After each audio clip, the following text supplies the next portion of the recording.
hate all of this. All of this. So much bull.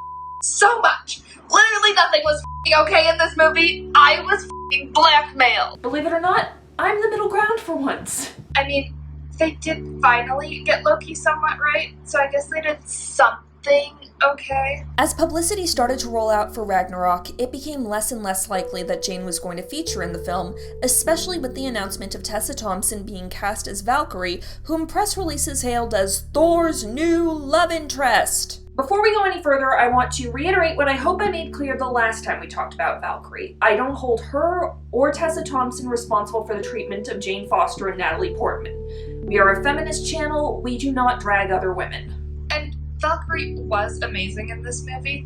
I liked her the most in this garbage heap of what's being hailed as the best Thor movie. Exactement. We are here to drag those who treat female characters as interchangeable and easily replaced.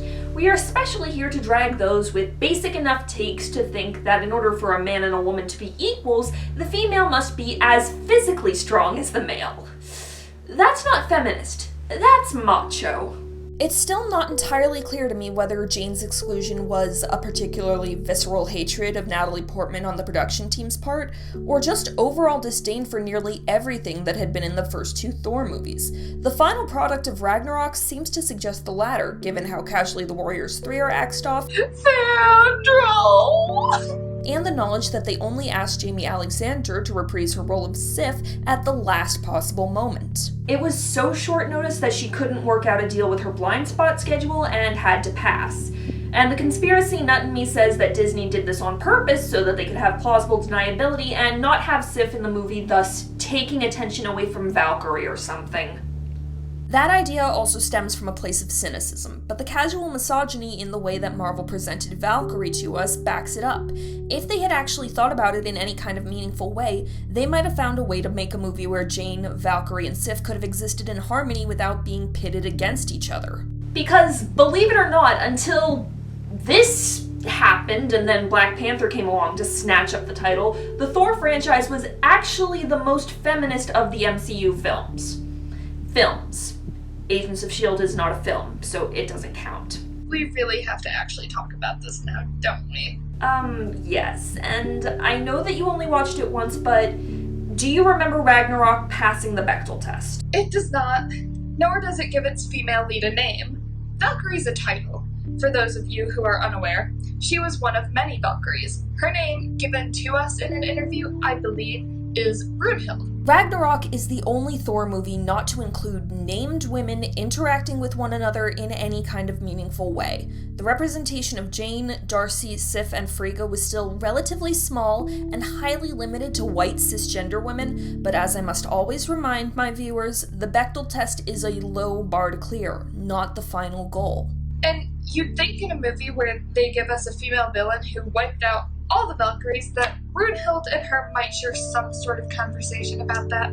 But no, they can't even get over that low bar. For all the movie's failings, Hela and Valkyrie are the best parts of the movie, so that's at least, 12% feminism? They're carrying the bulk of the film's subtext and commentary on colonialism and imperialism and nationalism, and in a better script, the two of them would have faced off in some way. But nope! The most we got of two women talking to each other in this movie was an exchange where one of them called the other trash. Great job, guys! Oh, and that wasn't even the worst of it. Is this where we finally get to talk about the one little throwaway line that they gave to include Jane?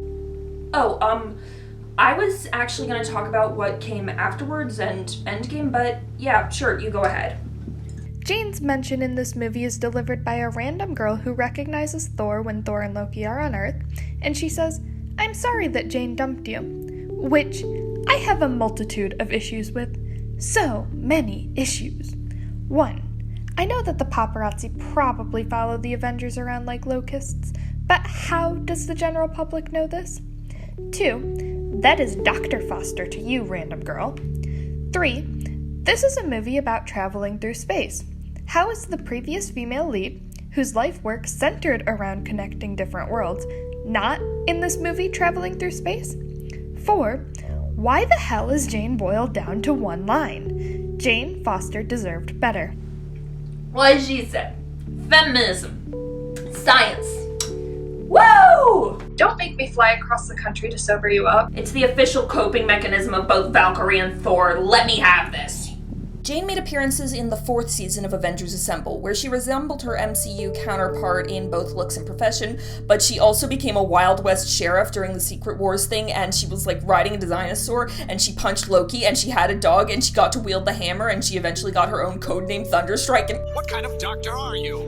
PhD in astrophysics, and I'm not going to make it easy for you, fathead. it was really good. You can also read about what she was allegedly up to post-Infinity War in Brandon T. Steiner's Cosmic Quest Volume 2, but— It's a pretty basic read, and it has some problematic elements, but it's also really funny in places, and it gives us more of Jane doing science, which is always a good thing. Still doesn't make up for Endgame. Okay, so remember that deleted scene of Jane waking up in Asgard from the Dark World? They repurposed it for the Asgard portion of Endgame's time heist, digitally inserting Rocket and having Natalie Portman record a voiceover line about pants. And if you weren't paying that close of attention, you missed her asking for pants. I did. I guess I was just basking in the tiny crumbs they gave me of Jane. The issue is, they seem to be positioning Jane to have some greater significance to Thor's narrative. And Marcus and McFeely were two of the writers on Thor the Dark World, so they have some experience writing the relationship. And all of the clues seem to be pointing in the direction of these two reuniting at the end of Endgame. Oh man, did my roommate and I get pissed when Thor didn't go back to Jane at the end. My roommate sat there like, he's going to go back to her, or we get them back together. And then, Rocket. We were both angry.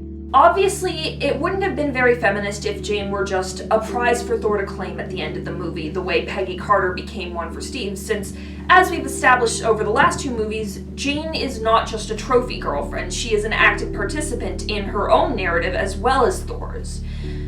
And that's a greater issue with Endgame, really. It tramples all over a lesson Thor learned in part because of his relationship with Jane in Dark World. I'd rather be a good man than a great king. It's time for me to be who I am rather than who I'm supposed to be. Yeah, because good men definitely foist all their responsibilities onto their friends so they can go off with the Guardians of the Stick a fork in my eye, why don't you? It'll hurt less. And let's not even talk about how Endgame totally disregards all of the non-Thor related plots she could have helped with. Considering that Tony's an engineer, not a physicist, who should have been coming up with time travel again? Bruce, obviously, because science bros. After disregarding Jane and Ragnarok, the MCU continued to do her a disservice.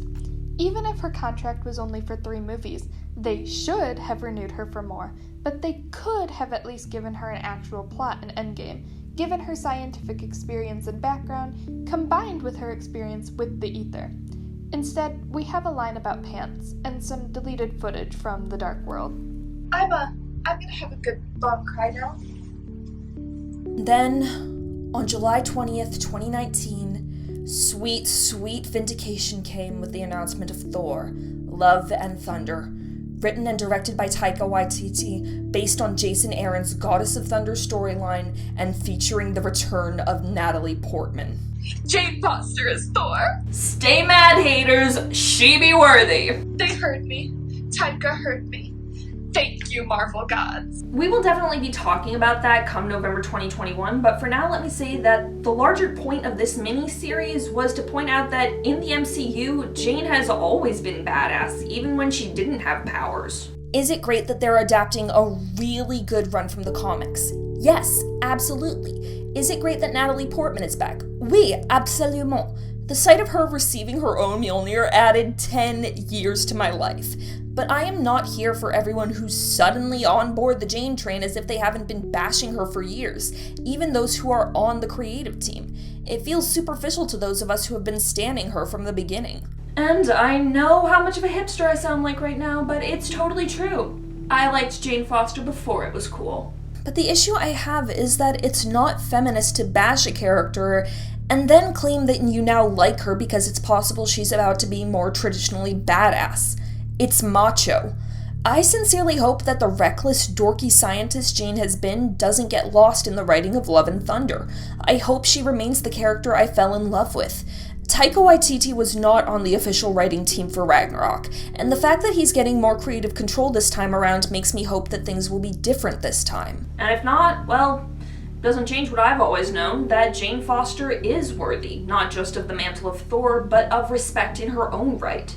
Whether or not you give her superpowers, she has always been a hero. Merci beaucoup for watching. Please be sure to like, leave comments, share, and subscribe. I would love to make these videos more often, but to do that, I need your help fending off the YouTube algorithm. Thank you to my co-host and co-writer for these episodes, Jordan. I hope we never have to do this again. And thank you to my patrons who have been incredibly patient with me and made all of this possible. If you're interested in helping support the show, the link is in the description, and you can get benefits like early access to episodes, cameo privileges, and coveted request privileges. Thank you very much, and I will see you very soon. À bientôt!